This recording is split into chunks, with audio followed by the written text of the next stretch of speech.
นมัตถุรัตนัตยัสสะขอถวายความนอบน้อมแด่คุณพระรัตนตรัยขอความเจริญงอกงามในศีลในธรรมจงมีแด่ญาติโยมท่านสาธุชนผู้สนใจใฝ่ศีลใฝ่ธรรมผู้แสวงหาคุณงามความดีผู้ใฝ่บุญใฝ่กุศลทั้งหลายที่มาร่วมฟังธรรม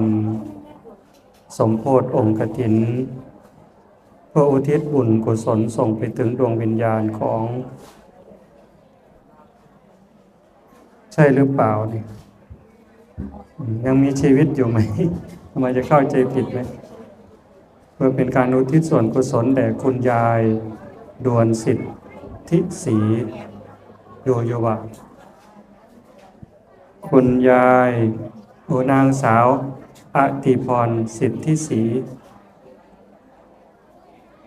โดยทั่วกันทุกท่านทุกคนในโอกาสนี้ก็ขอญาติโยมทั้งหลายได้ว่างเมื่อลงเนาะในโอกาสต่อจากนี้ไปธรรมภาพก็ขอถือโอกาสใส่เวลาจากเล็กหน่อยเพื่อจะได้น้อมนำเอาพระสัทธรรมอันเป็นหลักธรรมคำสอนขององค์สมเด็จพระบรมศาสดาสัมมาสัมพุทธเจ้ามาปรารภสู่ญาติโยมทั้งหลายฟังเพื่อเสริมสร้างศรัทธาความเสื่อพร้อมทั้งวิริยะความภาคเพียรให้เกิดขึ้นมีขึ้นในดวงจิตดวงใจของญาติโยมทั้งหลายจนกว่าสิสมควรแก่การเวลาให้มันเบียดกันโยมก็ขยับสักนิดนึงนั่งให้มันสบายสินั่งพับเพียบก็ได้นั่งคัดตมาดก็ได้นั่งให้มันสบายใจบรรยากาศมันเงียบสงบมันก็สิเป็นไปบ่ได้เนื่องจากพี่น้องเข้ามาหลายมันยิ่งใหญ่แห้งเนาะ มันก็ดีแบบหนึ่งปกติอาตมาก็อยากเน้นความสงบบ่หันใจแห่งดีนะฟังเทศน์เนี่ยส่วนใหญ่ก็นั่งสมาธิฟังเลยจะบ่มีผู้ใดมาเกะกะย่างไปย่างมาอันนั้นอันนี้มันบ่แม่นบรรยากาศแต่มาเห็นงานเฮาบัดนี้มันก็ม่วนไปอีกแนวหนึ่ง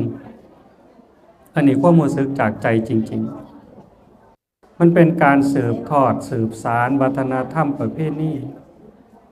ผู้เจ้าภาพนี่มีความสุขปราบปลื้มยินดีมันอาจจะเป็นประเพณีของบ้านเฮา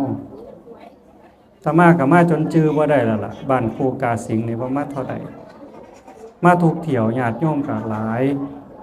แต่ตอนนี้มื้อนี้เป็นมื้อพิเศษที่มันเช้ากว่าหมู่เป็นเวลาที่พี่น้องกำลังมาเพาะบุญโม้บุญหาข้าวหาน้ำสู่กันกินมันก็เลยเสียงอยากดังจักหน่อยมันก็เป็นเรื่องดีมากก็คิดไปทั่วทีบอยู่ยางเข้ามาน้ำฝนพ่อใหญ่พายามยางน้ำฝนเล่ามันเป็นความปลื้มใจเป็นความยินดีเป็นความสุขของผู้เป็นเจ้าภาพเองเป็นความสุขของพี่น้องที่มาร่วมงานเห็นการประดับบริเวณงานปิดซอยทำบุญมีกับเขาวกับน้ำเต็มเมิดรถก็จอดเป็นสายขันย่ำกลางคืนก็จักสิแสงไฟแสงหยังมันระยิบระยับเนาะมีพวงมาลัยมีแต่ตะมาก็เอิ้นบ่ถึงมันประดับมันตื่นเต้นตื่นตาตื่นใจคันภาษาชาวบ้านภาษาโยมนี่มวนบ่มีบนจอด มวนบ่มีบนจอดเข้ามาเห็นพระพุทธรูป3 องค์หินบ่ฮือยกขาวยกขาวองค์ละหลายบาทเป็นแสนมาแต่ประเทศพม่าเอาไปถวายวัดใดเนี่ย3 วัดวัดเดียวไปถวายวัดโน้นน้ำชื่อบ้านเฮานี่บ่มันแสนสีเพิ่นอยากได้เลยอันนี้คือความศรัทธาตั้งแต่เลี้ยงแขกเลี้ยงคนนี่บ่ต่ำกว่าแสน คิดว่าเด้ทุนในการเลี้ยงพี่เลี้ยงน้องที่มาร่วมงานนี่เบาที่สุดแสนหรืออาจสิล่วงไปฮอด200,000บ่จักตั้งแต่แนวอยู่แนวกินเธอสิแล้วงานแต่ว่าที่เฮ็ดได้คันบ่มีศรัทธาก็เฮ็ดบ่ได้อุปกรณ์ต่างๆเครื่องกรองกฐินอาตมาว่าทั้งหมดนี่บ่ต่ำกว่าล้านรายการนี้เด้เบิ่งโดยสายตาก็อนุโมทนาสาธุนำส่วนหนึ่งเขาต้องการสืบสารรักษาความเป็นพี่เป็นน้องความเป็นหีดเป็นข้องคันเฮาพัฒนาไปอีกแบบหนึงอันคืออาตมาเฮ็ดมื้อฮื้ออาจารย์ก็สิไปทอดอาตมาเป็นเจ้าภาพไปทอดกฐินจังหวัด101ก็สิบ่มีหยังได้ถือผ้าไตรไปไตรเดียวให้ไทบ้านให้ญาติโยมวัดป่าโน่นกุลมแลนไป7 โมงจังแลนออกจากวัดอาตมาจะไปเทศน์บ่คนใช้บุรีรัมย์ซะก่อนลืมเพิ่นกำหนดงานแล้วก็ลืมเพิ่นโทรมาก็เฮ็ดจังได๋บ่ได้ถ้าไปฮอดท่านยามใดแต่ว่าไปฮอดยามใดก็ทอดยามนั้นมีผ้าไตรไปไตรหนึงกับปัจจัยเงินทองไปจัก100 200อันนี้กฐินแบบพระพุทธเจ้ากฐินแบบสมัยครั้งพุทธกาลแต่ว่าแบบเฮาเฮ็ดมันเป็นกฐินที่ต่อมาจากรุ่นสู่รุ่นจากรุ่นสู่รุ่นตกมาสู่บ้านเฮาประเทศลาวมันมีศรัทธาหลายบวกกับวัฒนธรรมประเพณีต้องการได้เลี้ยงพี่เลี้ยงน้องให้ทุกคนได้เกิดความม่วนความซื่นได้กินอิ่มท้องได้อิ่มอกอิ่มใจมีพี่มีน้องบ้านใต้บ้านเหนืออยู่ไกลได้มาพ่อหน้าพ่อตามันก็เป็นความสุขเป็นความอบอุ่นอีกแบบหนึ่งคันไหนอาตมาให้คะแนนให้บ่ถึกแถวอาตมาว่าบางหันล่ะถือผ้าไตรไปไตรหนึ่งกับเงิน200กับเลี้ยงคนหมด200,000กองกฐินอีกบวกกันแล้วเนี่ยอาตมาว่าพูดแล้วแปรล้านคือเป็นล้านให้คะแนนมาอันใดดีกว่ากันอาตมาให้บ่ถึกอันนี้เว้าจากใจเลยอันหนึงมันก็ดีแบบเฮาเฮ็ดนี่คือรักษาเหตุรักษาข้องมีความมวลซืนตาว่าห้อยปูนี่บ่แม่นมีแสงสีมีเครื่องประ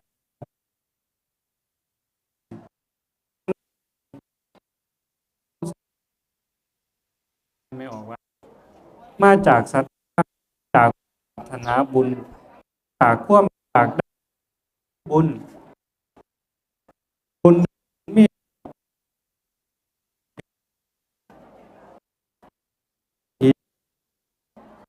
ที่ปู่ย่าตายายแต่ยังถึงนี่เห็นหลานเด็กน้อยนุ่งผ้าตะลงใส่เสื้อมาตีมาลุงตุ้งลูกหลานได้เห็นก็ได้เบิ่งเขาก็สิถือทอดต่อไปมองอาตมาภูมิใจหลายกว่าที่บัดนี้ในงานนี่เลยเห็นผู้เฒ่าแม่นอยู่บ่นั่งทั้งหน้านี่ยอมรับบ่นี่ยอมรับอยู่เออเห็นผู้เฒ่ามานั่งถ้าฟังเทศน์ผู้ใดหน้าบูดหน้าบึ้งบ่มีใครเป็นตะเขียดตะขมยิ้มแย้มแจ่มใสอาราธนาเทศน์อาราธนาธรรมพร้อมเพรียงเฮียงหน้ากันนี่คือเฮาอยู่กับศีลกับธรรมโยมเอ้ยเฮาอยู่กับศีลกับธรรมอยู่กับบุญกับกุศลอ่อนซ่อนมื้อบ้านละมาบ่มีคนโอ้นี่แม่ตายหมดซื้อจะคนสิได้บ่นอนนี่ฮึซื้อผู้เฒ่าไปไว้ถ้าเบิ่งจะคนนี่สิได้บ่อยู่บ้านบ่มีเป็นตาอ่อนซ่อนเพิ่นเมื่อบ้านเก่าไว้เพิ่งภูมิบ้านภูมิเมืองอันนี้เว้าเล่นกันไปซะก่อนบ่แม่นเล่นเอาเว้าอีหลีน่ะเบิ่งถนนหนทางเบิ่งบ้านเบิ่งเรือนเบิ่งหน้าเบิ่งตากิริยาอาการของคนเฮ เฮาได้รับมรดกจากพ่อแม่ปู่ย่าตายายที่ดีงามคือเพิ่นได้มอบศีลมอบธรรมมอบวิถีชีวิตที่มีหลักธรรมคำสอนของศาสนาไว้ในใจแล้วมาเห็นอีกแนวหนึงบัดนี้ผู้เฒ่ามีทองคำแสดงว่าลูกเต้าเราหลานเขาเอาใจใส่เอาใจใส่มันพ่อแล้วเด้พ่อซ้ำเนี่ยอาตมากับพ่อเศร้าแล้วเด้มันภูมิใจนำที่ญาติโยมได้มีสร้อยทองคอทองคำมีขอมือมีแหวนมีหยังใส่นี่บ่แม่นแนวเฮ็ดเล่นดอกโยมซึ่งใจน้ำลูกน้ำหลานให้กำลังใจผู้เฒ่าอยากให้ผู้เฒ่าได้มีใส่มีถือก่อนสิใส่ข้อย่ามใดนี่ขึ้นฮอดลูกสาวคักๆขึ้นฮอดลูกชายคักๆแม่นบ่ยายย่ามเป็นบุญกฐินย่ามเป็นบุญผาป่าเฮือบุญสำคัญนี่ได้เอาสร้อยเอาแหวนเอาขอมือลูกสาวลูกชายซื้อมาให้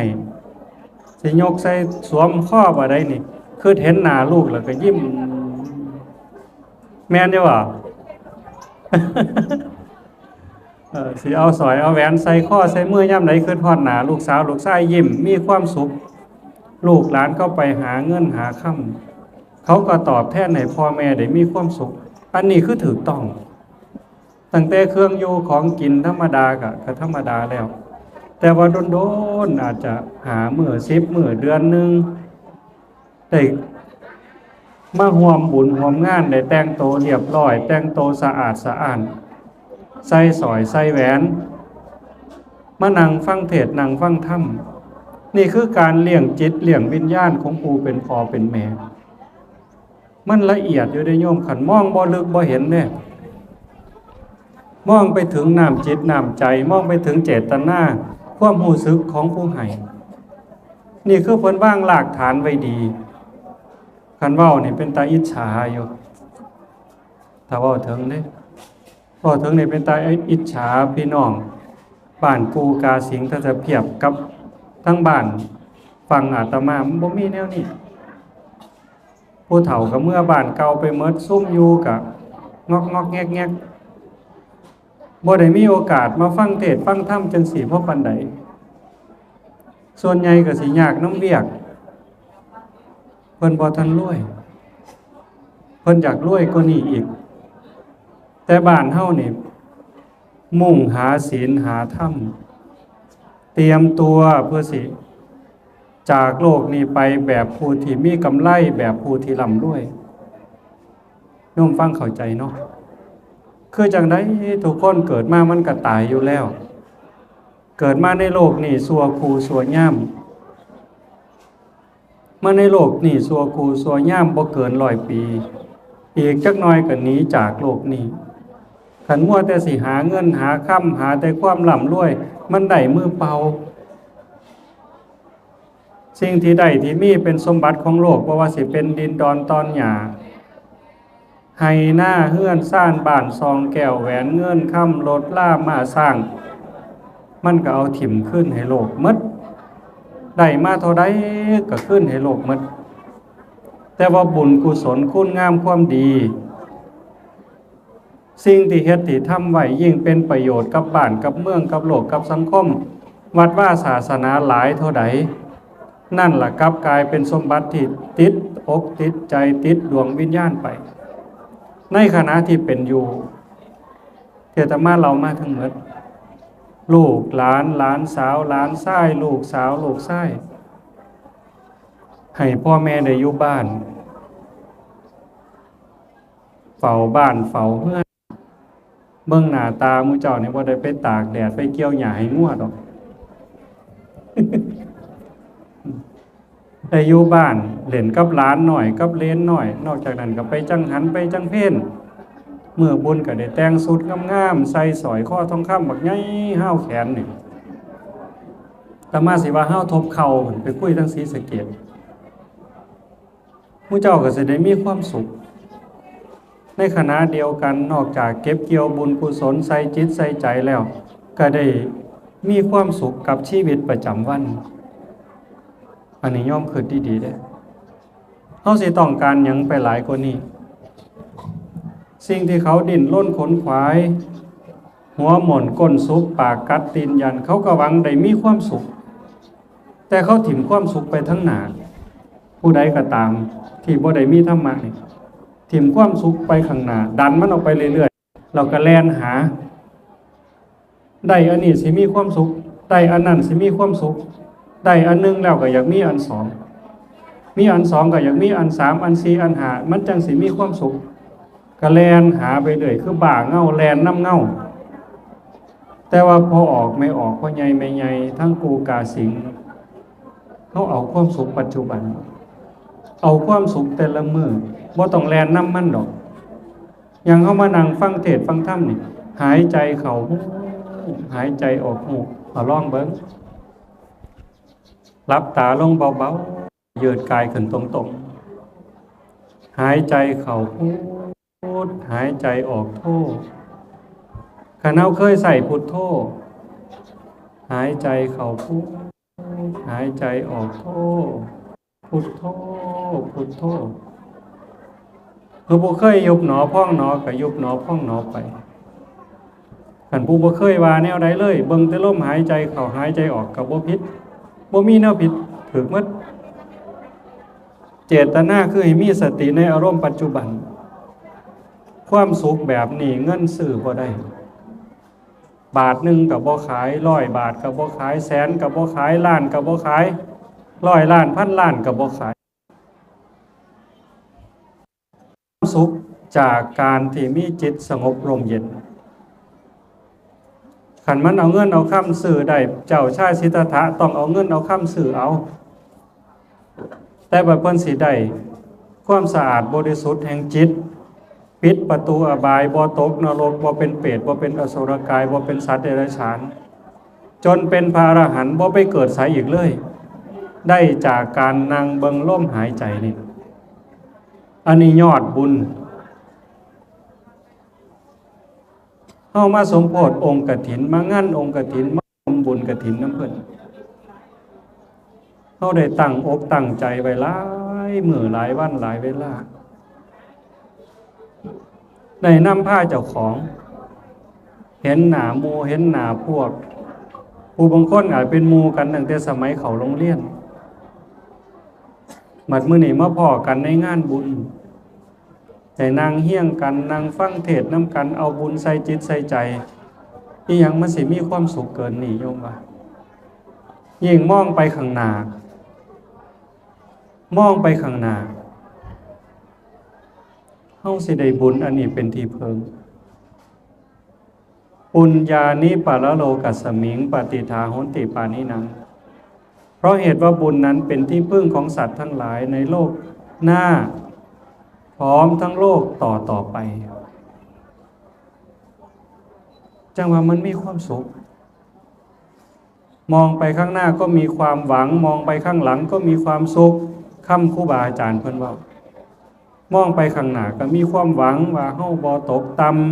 ำบ่ล่วงลงสู่อบายบ่ทุกข์ยากลำบากกว่านี้ดอกมองไปข้างหลังก็เห็นแต่คุณงามความดีลูกเต้าเราหลานที่เขามีความกตัญญูกตเวทีไปหาเงินกรุงเทพกรุงไทยเฮาอยู่บ้านอยู่ซองหาได้เขาก็ให้พ่อให้แม่ได้ใช้ได้อยู่ได้กินทนุถนอมสุขภาพพ่อแม่ปู่ย่าตายายให้ได้มีความสบายอกสบายใจก็ตามได้อยู่ดีกินดีก็ตามเพื่อสิได้มีอายุหมั่นคนยืนนอกจากเขาให้เฮาได้ดีแล้วมองเบิ่งลูกเบิ่งหลานมีความกตัญญูกตเวทีทำหน้าที่ของลูกในเมื่อเขามีความกตัญญูกตเวทีพระพุทธเจ้ายืนยันรับรองว่าเขาเป็นคนดีนิมิตตังสาธุรูปานังกตัญญูกตเวทีตา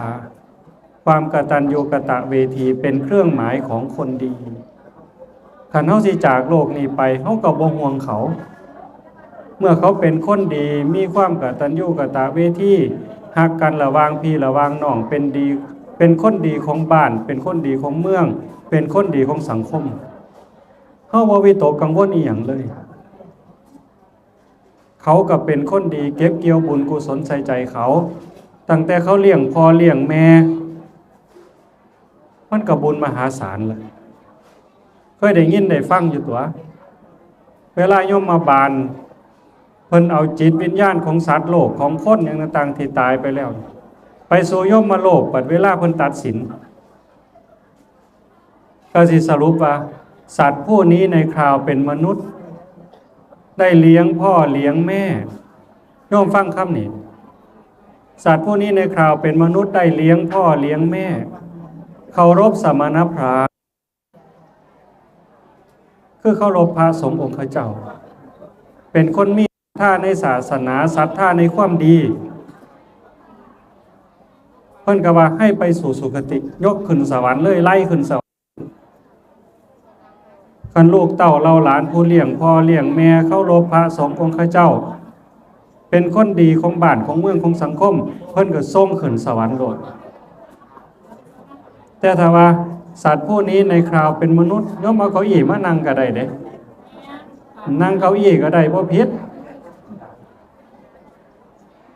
ในคราวมนุษย์ไม่เลี้ยงพ่อไม่เลี้ยงแม่ไม่เคารพสมณพราหมณ์เพิ่นส่งลงอบายภูมิเลยจังซั่นญาติโยมสบายใจบ่ห่วงในปัจจุบันก็มีความสุขมองไปข้างหลังก็มีความหวังมองไปข้างหน้ามีความหวังมองไปข้างหลังก็มีความสุขไปหน้าก็บ่ย่านคิดหาลูกหาหลานข้างหลังเขาก็ปลอดภัยเป็นหยังเพราะว่าเขาวางรากฐานเรื่องศีลเรื่องธรรมเรื่องศาสนาเรื่องคุณงามความดีไว้ในจิตในใจให้กลายเป็นวิถีชีวิตของลูกของหลานแล้วเมื่อนี้โยมเจ้าภาพทั้งหลายอาตมาอ่านสื่อเบิ่ง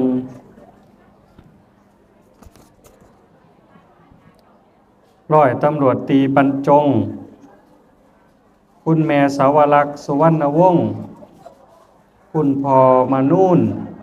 ตาสำโรงเป็นลุงเป็นป้าโยมละเมียด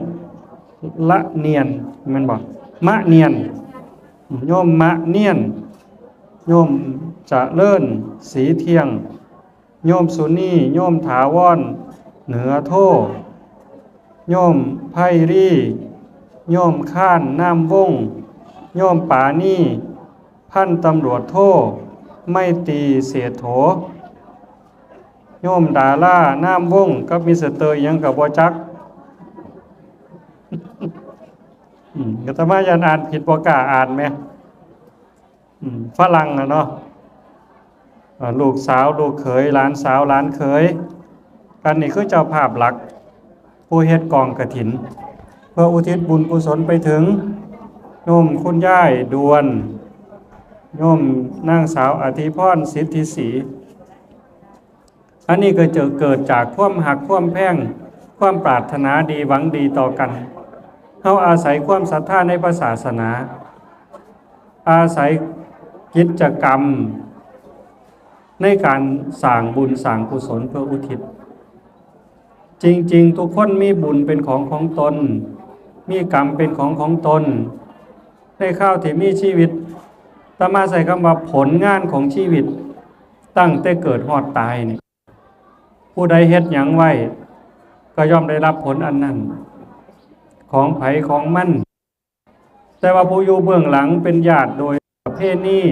วิถีชีวิตของคนไทยคนลาวของชาวพุทธประเทศใดเมืองใดก็คือกันลูกเต้าเราหลานผู้มีความกตัญญูกตเวทีหรือแม้แต่ญาติผู้มีความหักความแพงต่อกันในข้าวที่ญาติจากไปคือเสียชีวิตจากโลกนี้สู่โลกหน้าผู้อยู่เบื้องหลังก็เฮ็ดบุญหาเฮ็ดบุญให้มันเกิดกับดวงจิตดวงใจเจ้าของแล้วก็ส่งไปถึงญาติผู้ล่วงลับหรือแม้แต่ผู้ยังมีชีวิตอยู่คันฮู้คันทราบแล้วอนุโมทนานำก็ได้บุญนำกันบ่ต่างอันนี้สำคัญนะเฮาบ่แม่นว่าสิเฮ็ดบุญให้แต่คนตายคนเป็นก็ได้พร้อมยิ่งเฮ็ดให้เจ้าของเนี่ยมันสำคัญมื้อนี้คือกันเจ้าภาพทั้งหมดที่เฮ็ดบุญกฐินพี่น้องทุกคนที่มาร่วมบุญร่วมงานมาเพาะมาโม่มานั่งฟังเทศน์ฟังธรรม เป็นอันเดียวกันเป็นเนื้ออันเดียวกัน บุญกิริยาวัตถุที่พระพุทธเจ้าสอนไว้ว่าทางที่สิเกิดบุญอากัปกิริยาการกระทำที่สิเกิดบุญมีถึง10ประการใหญ่ๆหลักๆนี่3อย่างเฮาก็ได้ยินอยู่1ท่าน2ศีล3ภาวนาท่านการแบ่งการปันการให้ตั้งแต่ให้เขาของเครื่องใส่ไม้สอยเครื่องอยู่ของกินปัจจัย4เครื่องดำรงชีวิตอันนี้ก็เป็นบุญแล้วจนให้ธรรมะคำสั่งคำสอนคำบอกคำเตือนในสิ่งที่มันเป็นประโยชน์เกิดคุณเกิดค่าแก่การดำเนินชีวิตให้ได้เป็นคนดีของบ้านของเมืองของโลกของสังคมบ่ให้ชาวบ้านเขารังเกียจบ่ให้ชาวบ้านเขาห้นหูห้นหวยนั่นคือการให้ธรรมะคือความถูกต้องธรรมะคือความจริงธรรมะคือความจริงธรรมะคือความถูกต้องธรรมะคือธรรมชาติธรรมะคือหน้าที่เฮาสอนคนให้มีความดีให้เฮ็ดถูกต้องเว้าจาถูกต้องกระทำถูกต้องสอนคนให้ทำหน้าที่ของตนเองหน้าที่ของพ่อให้มันถูกหน้าที่ของแม่ให้มันถูกหน้าที่ของเมียหน้าที่ของผัวหน้าที่ของลูกหน้าที่ของอะไรก็แล้วแต่ให้มันถูกต้องงดงามตามนั้นนั่นคือมีธรรมะแสดงธรรมสอนธรรมให้ธรรมะพระพุทธเจ้าบอกว่าการให้ธรรมะนี่มันชนะการให้ทั้งหมดทั้งมวลเมื่อคนนำธรรมะไปสู่การกระทำไปสู่วิถีชีวิตคำเว้าก็มีธรรมการกระทำก็มีธรรมความคิดก็มีธรรมคนนั้นจะเป็นคนดีขึ้นมาเลยสิเป็นไผก็ตามผู้อยู่ใกล้ก็สบายอกสบายใจบ่มีความวิตกกังวลบ่มีความเดือดร้อนบ่มีความหวาดกลัวเห็นบ่ในงานนี่มันมีตรงนี้นำอีกจากการให้ทานเนี่ยจากปัจจัย4เครื่องดำเนินชีวิตมาสู่ธรรมทานอภัยทานให้อภัยกันผิดแน่พลาดแน่เกินไปแน่ก็แล้วไปดอกสบายใจผู้ให้ก็สบายใจผู้ให้ย่อมมีความสุขผู้ให้ย่อมเป็นที่รักแม่นบ่โยมว่า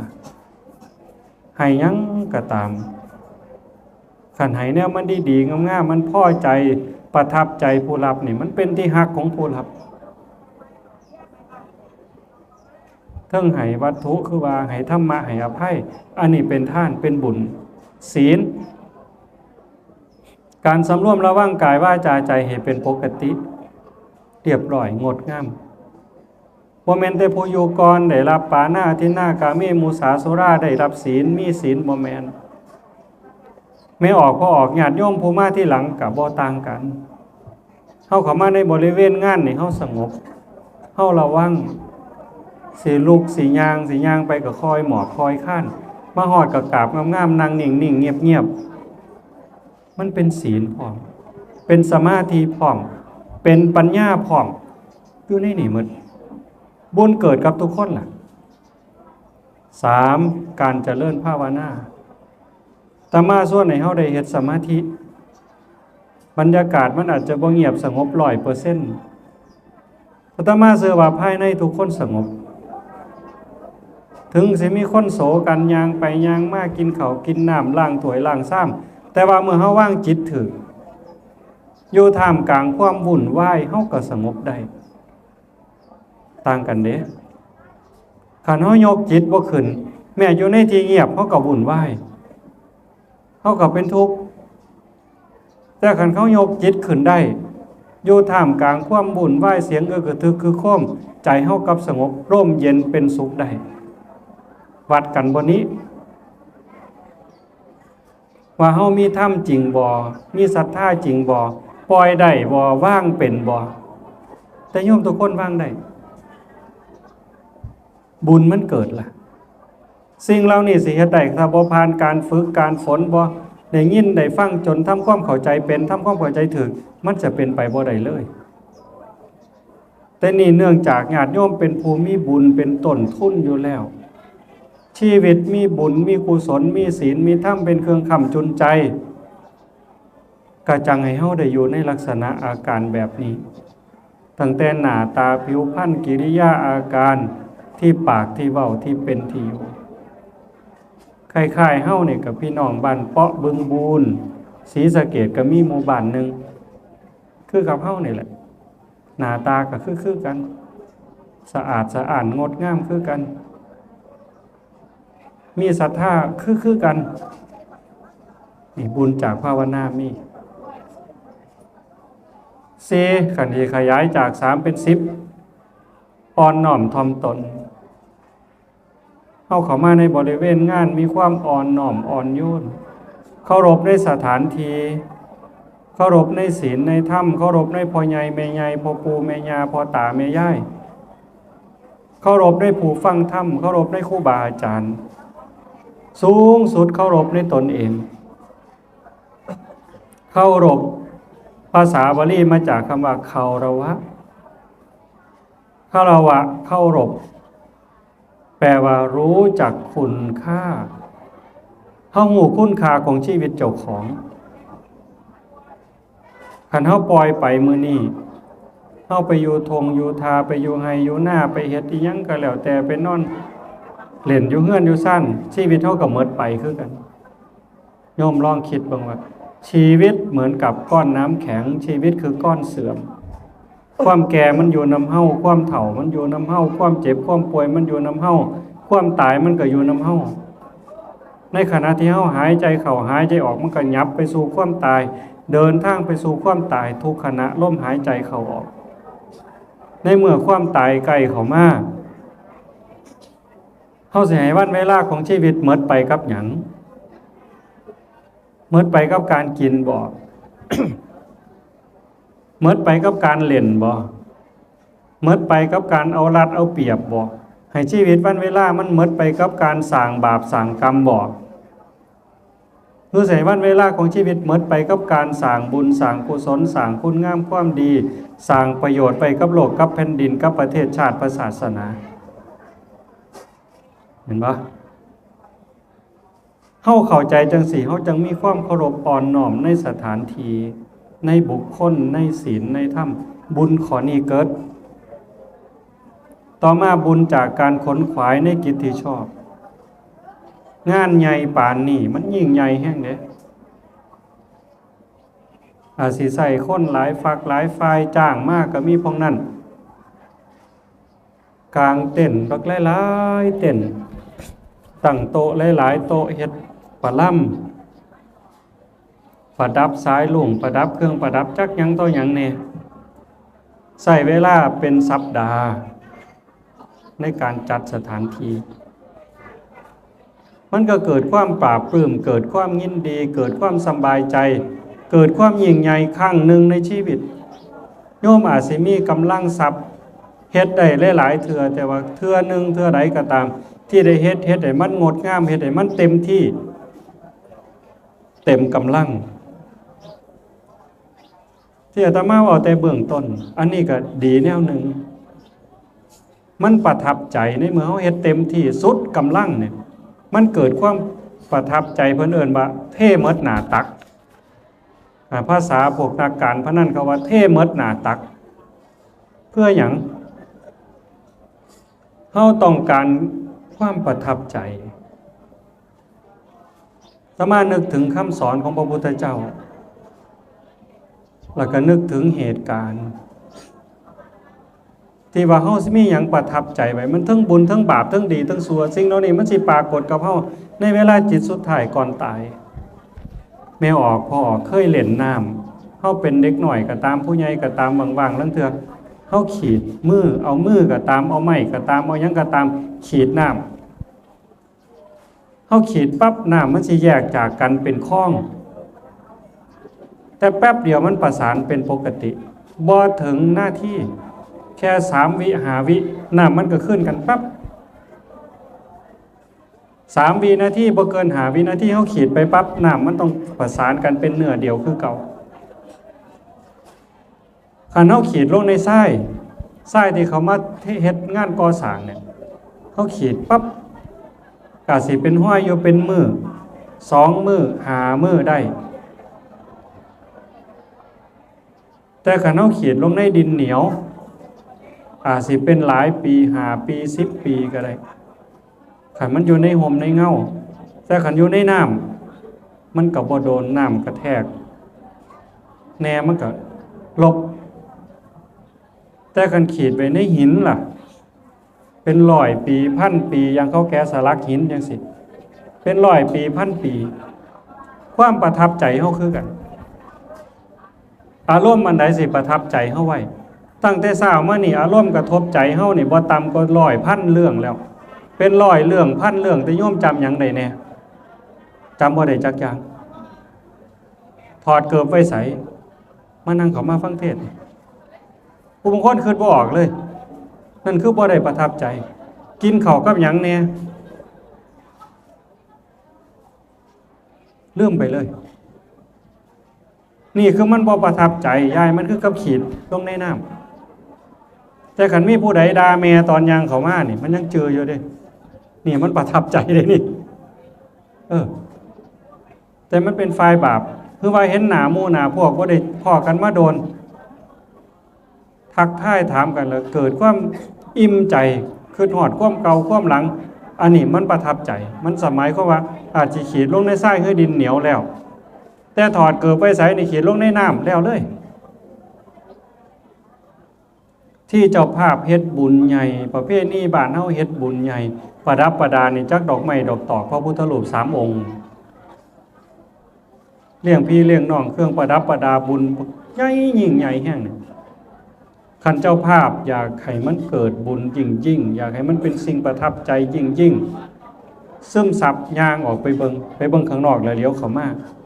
ไม่ออกคือกันไปนั่งทั้งนอกเลี้ยวเข้ามาเบิ่งเวลาเพิ่นมาเลี้ยงพระตอนแห่กฐินนี่ไปน้ำเพิ่นย้ายคันมันไปได้ไปน้ำเพิ่นถือยังได้ก็ถือบ่ได้ก็ค่อยย่างไปน้ำเพิ่นตอนทอดกฐินคันเฮาไปนั่งอยู่ข้างหลังดีแนวนึงคันสิว่าแนวนี้ไปนั่งข้างหลังหมดก็บ่ได้คันเฮานั่งทั้งหน้าก็ลองลุกขึ้นแล้วก็เหลียวลบลื่นลบขึ้นข้างหลังคืออาตมานี่เดี๋ยวเห็นโยมสุคนเห็นหน้าเห็นตาเห็นความตั้งใจเห็นความสงบงามของพี่ของน้องมันประทับมื่นตาเบิ่งเต็มตาแล้วก็รับตาคิดเบิ่งคิดออกบ่คันบ่คักมื่นตาเบิ่งอีกเทื่อนึงก็รับตาคิดอีกเทื่อนึงจนมันประทับไว้ในตานึกยามใดเห็นยามนั้นอันนี้เป็นเคล็ดลับเด้ผู้อยู่ข้างหลังเลี้ยวมาข้างหน้าเห็นผู้อยู่ข้างหน้าเป็นซ้ายเป็นร้อยเป็นพันจนฮอดเห็นครูบาอาจารย์พระสงฆ์นั่งเทิงอาสงฆ์เป็นแถวเต็มตาแล้วก็รับตาคิดเห็นบ่ขันมันบ่ทันเห็นมื่นตาเบิ่งอีกเทื่อนึงประทับไว้ในใจอีกมื่นตาขึ้นแล้วเบิ่งประทับไว้ในใจอีกนั่นให้มันประทับจากน้ำมาสู่ดินทรายมาสู่ดินเหนียวให้มาสู่หินให้ได้เป็นหยังบัดเฮาสิตายใจสิขาด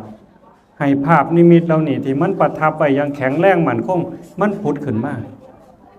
ถ้ามันผุดขึ้นมาใจขาดปั๊บโยมไปสวรรค์ทันทีถึงสิเฮ็ดบาปเฮ็ดหยังมาบ้างแต่ว่าคันนิมิตสุดท้ายมันงดงามจิตใจบ่เศร้าหมองมันไปสู่สุคติได้มันเป็นเทคนิคเป็นศิลปะพร้อมอันนี้เป็นเคล็ดลับเลยจิตเตอสังกิริเถสุขติปาติกังขาเมื่อจิตไม่เศร้าหมองแล้วสุขติก็ย่อมเป็นอันหวังที่อาตมาบอกเบื้องต้นว่าอันนี้เฮาเฮ็ดกฐินอันนี้ใส่เงินใส่ทองเลี้ยงพี่เลี้ยงน้องบ่ต่ำกว่า200,000กฐินทั้งหมดอุปกรณ์ต่างๆอาจสิไล่ไปล้านอันนี้มันเป็นบุญเพื่อไปสู่สุขติไปสู่โลกสวรรค์คันแบบอาตมาว่าถือผ้าไตรไปไตรเดียวอาตมาสิไปทอดมื้อนี่ถือผ้าไตรไปไตรเดียวกับเงิน200อันนี้มันอยากเลยสวรรค์ มันเป็นบุญเลยสวรรค์อยากให้มันเลยสวรรค์ไปสู่มรรคผลนิพพานบ่ต่างกันดอกไปทางเดียวกันแต่สิไปไสขันเฮามาติดมาของอยู่บอนสวยบอนงามมันกระมวลกระซืนไปติดสวรรค์นี่โบราณเพิ่นว่าอีหยังเกาะ หม้อน้ำปุ่มหมากหวานี่ไหมอืมหม้อน้ำปุ่มหมากหวามันสิสาคำทาง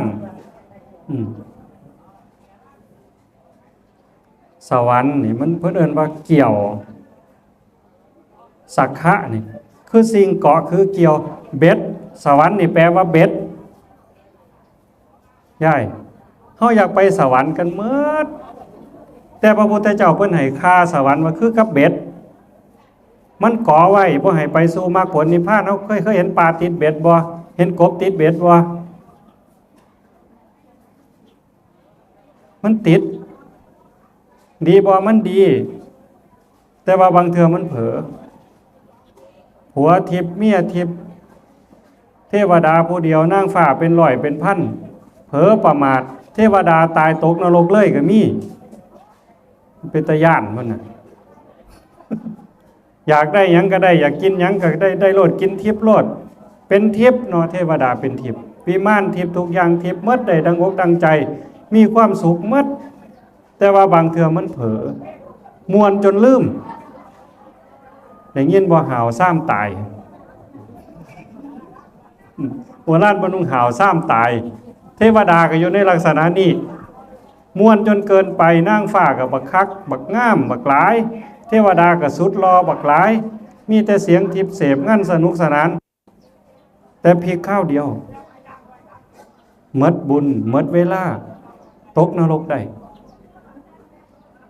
แต่มันก็ดีกว่าตายแล้วตกนรกเลยขันไปเป็นเทวดาเผลอได้ยินได้ฟังคำสอนของพระพุทธเจ้าบรรลุธรรมก็บ่น้อยบัดมันเป็นไปได้หมดนะโยมเทวดาตกนรกก็มีเทวดาได้ขึ้นไปสู่สันสูงก็มีไปสู่พรหมก็มีบรรลุธรรมเป็นพระริเจ้าก็มีแต่ว่าโชคดีที่เกิดเป็นคนเนี่ยมันจะเลือกไปได้ที่เฮ็ดงานใหญ่ๆแบบนี้มีเครื่องประดับประดามันเฮ็ดให้ใจบันเทิงเฮ็ดให้ใจบันเทิงเฮ็ดให้มันประทับใจจังว่าให้โยมเอาตัวนี้ถ้ามันบ่ได้หยังไกเห็นภาพดอกไม้เห็นภาพพี่ภาพน้องเห็นภาพครูบาอาจารย์มากินเขาเศร้าเฮือนพี่น้องมาซอยงานหลายๆนี่แสงสีประดับประดามันเป็นสวรรค์คันเฮาสิเอาซ้ำนี่พอใจซ้ำนี่บ่ผิดดอกแต่ว่าก็ระวังมันสิติดมันสิหลงมันเป็นบุญแล้วอันนี้เด้เว้าถึงว่าเฮาอ่อนน้อมถ่อมตนแล้วเห็นงานเพิ่นยิ่งใหญ่เป็นบุญซอยคนขวายในกิตติชอบต่อมาการฟังธรรมอันโยมมานั่งฟังธรรมบุญมันบักหลายพระพุทธเจ้าเพิ่นสอนในอานิสงส์ของการฟังธรรมคนบรรลุธรรมเป็นพระอริยบุคคลจากคนบาปหลายมหาโจรยังองคุลิมานฟังเทศน์พระพุทธเจ้าปึ๊บเป็นพระอรหันต์เลยบ่ได้ซื้อพ่อบาทบ่ได้ถวายกันเทศน์พ่อสตังค์ปรับจิตกลับใจทันทีเฮาบ่ได้ปานนั้นแต่ว่าไก่มันพอกพูนความศรัทธาพอกพูนความเหลื่อมใสให้เกิดปีติเกิดความยินดีขึ้นในใจเรื่อยๆยิ่งคืออาตมาว่าผลงานของชีวิตตั้งแต่เกิดถึงตายเวลาของชีวิตผ่านไปแต่เวลาหน้าที่นี่ให้มันหมดไปกับการสร้างบุญสร้างกุศลขันคนมีปัญญาเป็นแนวนั้นแต่ขันคนบ่มีปัญญาให้วันเวลาของชีวิตหมดไปกับการกินการเล่นการมวนบุญมงคลหมดไปกับบาปเอาแนวใดผู้มีปัญญาจึงแสวงหาศีลแสวงหาธรรมแสวงหาบุญเป็นที่พึ่งให้กับตนเองในโลกนี้โลกหน้าการฟังธรรมก็เป็นบุญการแสดงธรรมก็เป็นบุญอาตมาบอกธรรมะนี่ก็เป็นบุญโยมผู้เป็นเจ้าภาพจัดงานยิ่งใหญ่ส่วนพี่ส่วนน้องมาร่วมบุญร่วมงานได้มาฟังเทศน์นำกันได้เป็นตัวอย่างที่ดีให้กับลูกกับหลานเป็นตัวอย่างที่ดีให้กับบ้านกับเมืองแม่แต่ญาติโยมนี่สอนลูกสอนหลานให้เป็นคนดีมีความกตัญญูเป็นคนดีของบ้านของเมืองนี่คือการแสดงธรรมคือกันแม้แต่ในขณะที่ฟังธรรมตอนนี้ย่ายๆทั้งหลายนั่งฟังธรรมโดยอาการสงบบ่ปากบ่เว้าบ่โสบ่คุยสอนคนสอนโลกสอนลูกสอนหลานว่าในขณะฟังเทศน์ให้เงียบๆเคารพในธรรมฟังแล้วอย่าเชื่อ ฟังแล้วอย่าปฏิเสธได้ยินได้ฟังแล้วทบทวนพิจารณาตองเหตุตองผลเข้าหลักบ่คันยิ่งนำไปประพฤติปฏิบัตินำไปปรับใช้ในชีวิตความทุกข์มันเกิดบ่ได้นั่นมันถูกต้องความทุกข์ที่มีแล้วก็ดับลงหายไปนั่นถูกต้องถือเป็นแบบเป็นอย่างถือเป็นหลักในการปฏิบัติมันสอนตนเองได้ก็นำไปสอนลูกสอนหลานได้อีกว่าการแสดงธรรมนี่ก็เป็นบุญยิ่งผู้อยู่เบื้องหลังเฮ็ดบุญใหญ่ญาติโยมก็คือการใส่บาตรญาติพกหน้าบ้านหน้าเฮือนนั่นก็คือแสดงธรรมเป็นผู้สนับสนุนคำจุนงานพระศาสนากรวดน้ำอุทิศถึงผู้มีพระคุณบุคคลนั้นเป็นที่รักแสดงออกแสดงธรรมคำว่ากตัญญูคือทอดญาติผู้จากไปอันนี้ก็เป็นบุญอีกอนุโมทนาบุญนับจากญาติโยมมาเพาะมาโม่ผู้ละ5ผู้ละ10ตามกำลังมาซอยจัดซอยแจงร่วมอนุโมทนายินดีน้ำเพิ่นจักหน่อยนี่เฮาก็สิกรวดน้ำอุทิศส่วนบุญฟังเทศฟังธรรมแล้วกรวดน้ำอุทิศถึงญาติผู้ล่วงลับพ่อเฮาแม่เฮาปู่ย่าตายายเฮามีพ่อมีแม่มีปู่ย่ามีญาติบุคคลอันที่รักเป็นที่รักของเฮาอุทิศไปบุญก็เกิดอีกยิ่งให้ยิ่งได้ยิ่งอุทิศก็ยิ่งมีเฮาเกิดความปราบปลื้มเกิดความยินดีเกิดความสุขจากการได้อุทิศบุญโล่งโปร่งเบาเจ้าภาพทั้งหมดที่เฮ็ดงานใหญ่ๆเนี่ยตอนเพิ่นกรวดน้ำตอนเพิ่นอุทิศบุญเพิ่นก็สิยิ่งปลื้มใจยิ่งสิมีความสุขพอมันเฮ็ดงานใหญ่บุญใหญ่คิดว่าได้บุญใหญ่ได้บุญหลายยกให้ญาติยกให้ปู่ย่าตายายบรรพบุรุษบ่แม่นแต่2คนนี่ซอยปู่ย่าตายายญาติโกโหติกาตั้งแต่อดีตชาติ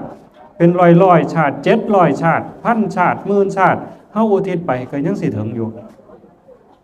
คันจิตใจเฮามั่นคง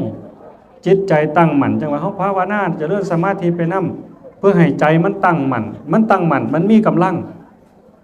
ต่างกันเด้ร่างกายอยากให้มันมีกำลังต้องออกกำลังต้องแล่นต้องย่างว่ายน้ำกระโดดเชือกวิดพื้นอิหยังก็แล้วแต่ให้ร่างกายมีกำลังจะต้องเคลื่อนไหวแต่ว่าอยากให้ใจมีกำลังต้องนิ่งขันใจนิ่งเท่าใดสงบเท่าใดกำลังของจิตของใจยิ่งมากเท่านั้นขันกำลังจิตใจมันมีกำลังหลายจากความนิ่งสงบเพราะอุทิศบุญไปถึงญาติ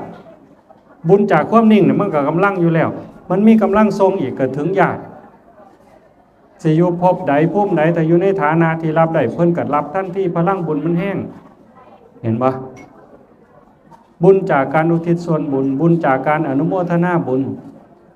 ญาติเพิ่นสิได้ก็ตอนอนุโมทนาเว้าเสมอว่าอนุโมทนาแปลว่ายินดีนำพอใจนำคันภาษาบ้านเฮานี่แปลว่าอ่อนซ้อนอนุโมทนาแปลว่าอ่อนซ้อนนำเด้คือเห็นงานเพิ่นใหญ่นี่โอ้ยเป็นตาอ่อนซ้อนพี่น้องบ้านใต้บ้านเหนือมาเป็นพันๆนี่มากินข้าวนำมาเพาะบุญโม่บุญมื้อวานก่อนอาตมามานี่เทศน์อยู่นครพนมอำเภอหน้าวังอันนั้นก็บักสุดคนคือกันโยมสร้างวัดอยู่เบตง 2-3 วัดสร้างอยู่ศรีสะเกษ 2-3 วัดมาสร้างอยู่นี่อีกถวายที่ดินประมาณ20 ไร่กำลังสิสร้างเจดีย์เราก็บ่มีหยังดอกแล้วว่า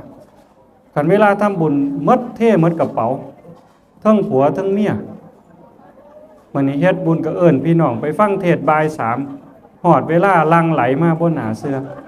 อาตมาไปฮอดไว้ฮอดก่อนเวลาประมาณเกือบชั่วโมงนอนเล่นอยู่ในรถเราก็มานั่งคุยนำข้าเดียวก็เห็นพี่น้องหลายขึ้นพอแต่เทศน์ผู้มาบ่ทันฮอดก็มาลงรถมาเทื่อละ5เทื่อละ10เทื่อละ5เทื่อละ10เต็มไปหมดเฮ็ดบุญใหญ่เราก็มันปฏิบัติธรรมหวังเป็นพระอริยบุคคลพุ่นเด้นั่นก็คือผู้หนึ่งคือกันเฮ็ดบุญหาภรรยาไปนำกันแล้วรถเกิดอุบัติเหตุภรรยาเสียชีวิตเราก็ว่าเราต่อว่ายมมาทูตอยู่ยมมาบานอยู่เป็นหยังมาเอาคนดีไปคันยาวไปคือบ่ไปทั้งสองเนี่ยมันยากเห็นบ่นี่เมียข่อยตายนี่ข่อยเฮ็ดหยังก็บ่มีผู้ซอยสิเฮ็ดบุญก็บ่มีผู้ให้กำลังใจบ่มีครูเฮ็ดนำกันคันเอาไปคือบ่เอาไปหมดเป็นบ้าบ่แล้ววะ เราหายย่อมมาบาดเป็นบ้าไปยังเอาไปผู้เดียวขันเอาไปคือว่าไปทั้งสองให้ข่อยอยู่ผู้เดียวเนี่ยข่อยคือทอดล่าหูว่าสันว่าเราก็สูดค้นคือกันได้นั่นแหละการเฮ็ดบุญเฮ็ดกุศลจากการอุทิศส่วนบุญอนุโมทนาบุญทำความเห็นให้ถูกต้องเชื่อว่าบาปมีบุญมีชาติหน้าชาติก่อนนรกสวรรค์มีย้อนเฮาเชื่อจังสี่มีคุณธรรมข้อนี้เฮาจังได้เฮ็ดได้สร้างได้ทำพี่น้องบ้านไกลมาเพาะมาโม่มานางฟังเทศฟังธรรมนำกันนี่ถือว่าเฮาเคยเฮ็ดบุญเฮ็ดกุศลเฮ็ดคุณงามความดีนำกันพระพุทธเจ้าเพิ่นว่าปุพเพกตปุญญาตาเคยเฮ็ดคุณงามความดีเฮ็ดบุญร่วมกันมาจังได้มาพบมาพ้อกันอีกถึงสิอยู่ต่างบ้านแน่ก็ตามแต่มันจูนความรู้สึกเสมอกันความศรัทธานี่คือกันศีลนี่คือกันความปรารถนาคือกันเฮาก็จังได้มาร่วมกันสร้างบุญสร้างกุศลอันยิ่งใหญ่ก็บ่แม่นเท่านี้เด้ซุมื้อฝากโยมบัดสุดท้ายให้ได้เฮ็ดบุญบ่อยๆแม่นมันสิทุกข์แม่นมันสิยากแม่นมันสิลำบากบ่พออยู่พอกินก็อย่าลืมศีลลืมธรรมปู่ย่าตายายเพิ่นสอนเฮานี่ทุกข์ยากหายเขินขาดแรงง่ายบ่ฮอนเริ่มศีลธรรมพำเพียรรักษาไว้บ่ฮอนไล่ล่าถิ่มข้องถ้ำหีดเก่าของพระพุทธเจ้าเฮาได้สั่งสอนแมนสิถ่วมและแรงขาดแบ่งบ่สมบูรณ์ประเภทนี้ทำบุญพอไม่เฮาบ่เคยถิ่มเอาความดีเป็นลิมสลักใจไว้คงทีสามมาขี้หยุดไว้อย่าไล่ถิ่มหีดข้อง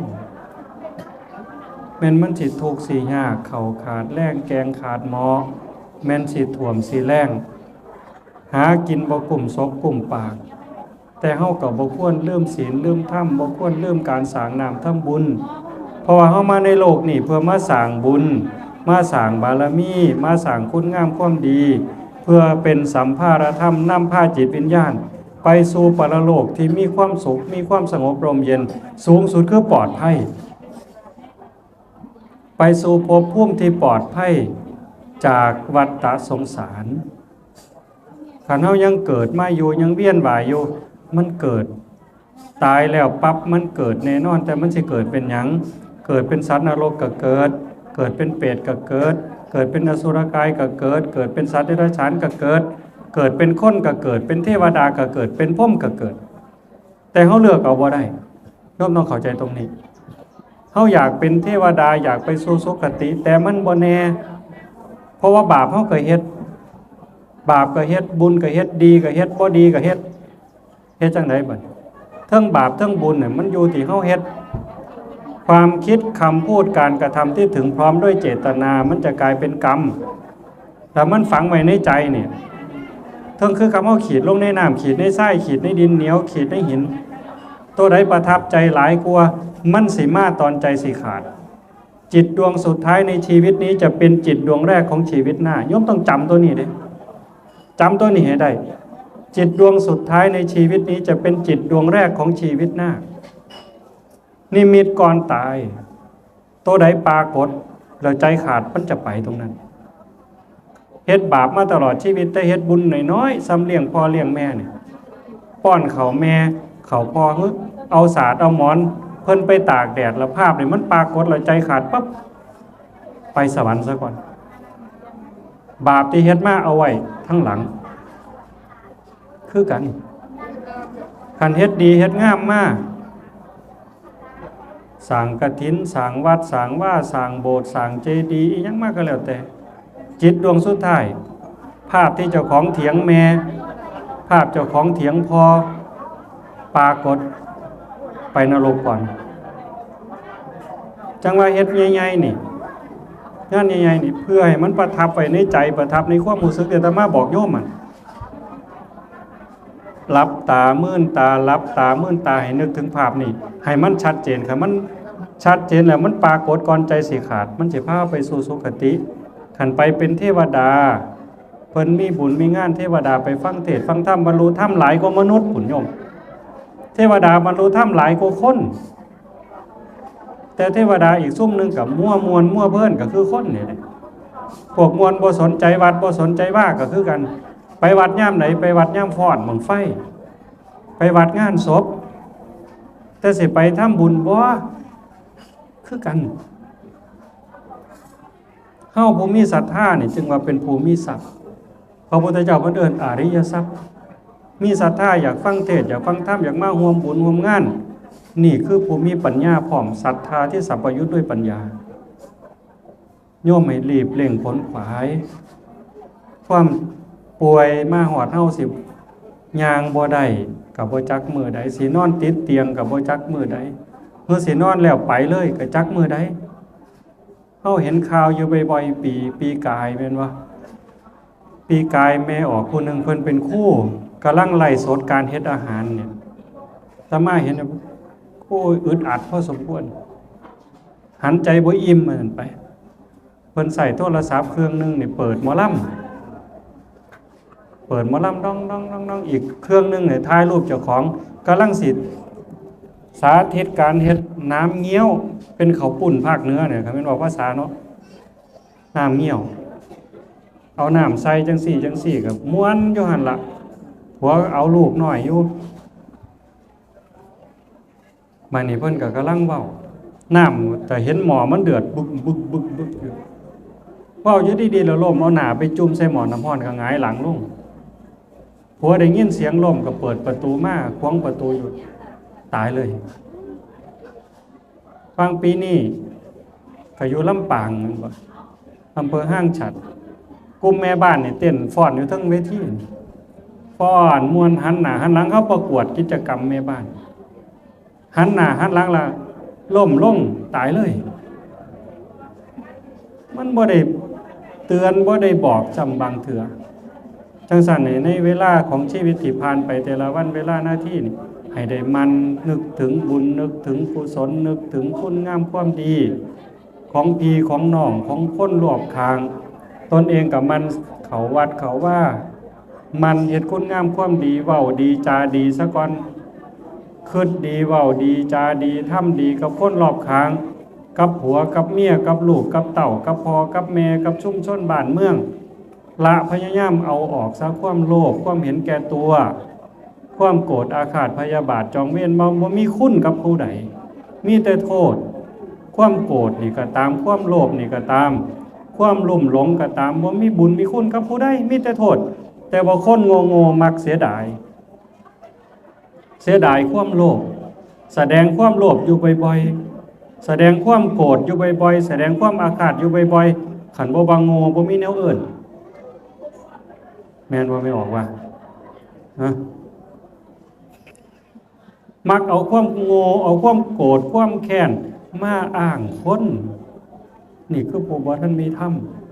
เฮาผู้ใดเข้าวัดเข้าว่าได้ปานนี้แล้วพยายามเอาออกเด้อความโลภพยายามสลัดออกความโกรธความหลงพยายามสลัดออกความอิจฉาริษยาความหน่อยเหนือตามใจพยายามสลัดออกเฮาสิได้เป็นชาวพุทธเป็นลูกสาวพระพุทธเจ้าย่าอยากเป็นบ่อยากเป็นลูกสาวพระพุทธเจ้าบ่อยากเป็นลูกชายพระพุทธเจ้าบ่คันอยากเป็นลูกสาวลูกชายพระพุทธเจ้านี่เศร้าโลภ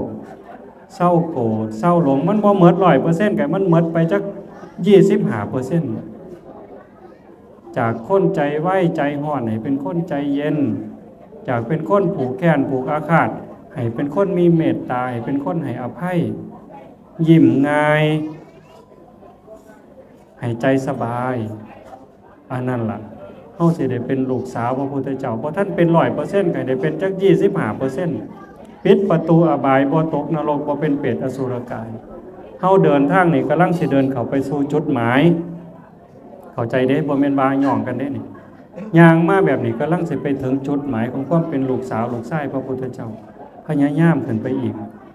มันบ่ได้เป็นตอนอยู่ๆนี่บางเทื่อก็ตอนสิตายมันก็เป็นได้ผู้บางคนเป็น 100% ก็ได้ถ้าเฮาเอาธรรมะไปทบทวนไข้ควรอยู่เสมอมื้อนี้สมควรแก่เวลาเนาะอนุโมทนาสาธุกับท่านเจ้าภาพสุโขสุคนญาติโยมพอออกไม่ออกบ้านไกลที่มาร่วมฟังเทศน์ฟังธรรมเพื่อ สมโพธิองค์กฐินอุทิศไปถึงโยมย่ายดวนโยมอาติพรสิทธิศรีในสาวมื้อนี้ขออาราธนาอ้างอิงอำนาจคุณพระศรีรัตนตรัยคุณพระพุทธเจ้าพระธรรมพระสงฆ์และอำนาจแห่งบุญกุศลคุณงามความดีทั้งหมดทั้งมวลที่หมู่เฮาทั้งหลายได้สร้างได้ทำจงหลอมร่วมเป็นตบะเป็นเดชะเป็นพลวปัจจัยส่งไปถึงดวงจิตวิญญาณของคุณย่ายดวนโยมอติพรสิทธิศรีให้ได้รับหูรับทราบแล้วจงอนุโมทนาสาธุรับเอาถ้าหากบ่สามารถสิรับหูรับทราบได้ด้วยตนเองก็ขอฝากข่าวบุญข่าวกุศลนี้ไปกับปวงเราเทพเทวดาพระนางธรณีภูมิญาณวิถีอันเป็นทิพย์จงนำข่าวบุญกุศลนี้ไปแจ้งแก่ดวงจิตวิญญาณของคุณยายดวนโยมอธิพรสิทธิศรีให้ได้รับหูรับทราบแล้วก็จงอนุโมทนาสาธุรับเอาถ้ามีทุกข์ก็ขอให้พ้นไปจากทุกข์ถ้ามีสุขก็ขอให้สุขยิ่งขึ้นไปสุดท้ายขอบุญกุศลเหล่านั้นจงสะท้อนย้อนกลับมาปกปักรักษาคุ้มครองญาติโยมสุขุสุขคนให้มีสุขภาพแข็งแรงอายุหมั่นคนยืนเจริญงอกงามในศีลในธรรมคำสอนของพระศาสดาจนสามารถนำตนให้พ้นทุกข์โดยทั่วกันทุกท่านทุกคนเทอญ